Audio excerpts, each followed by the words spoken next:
Molitva za zaštitu od nečiste sile.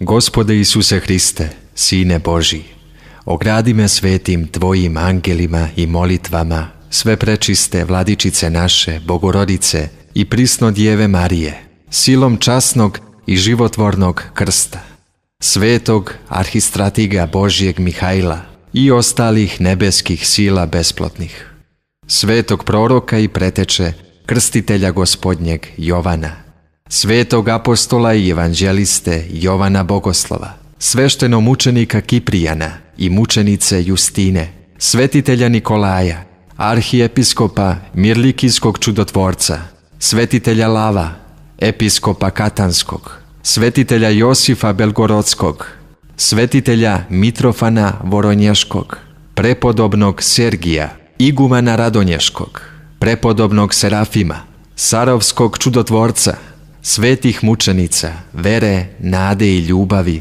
i majke njihove Sofije, svetih i pravednih bogootaca Joakima i Jane i svih svetih Tvojih, i pomozi meni, nedostojnom rabu Tvojemu, da me izbavi od svih nasrtaja neprijateljskih, od svake mađije, čarolije, vraćanja i od lukavih ljudi, da ne uzmognu učiniti meni zla nikakvoga.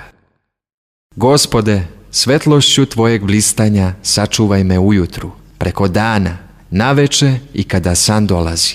I silom blagodati Tvoje odvrati i udalji zla svaka nečista koja dejstvuju po nagovoru đavola. Ko je tako mislio i činio, vrati njihovo zlo nazad u pakao. Jer Tvoje carstvo i sila i slava, Oca i Sina i Svetoga Duha. Amin.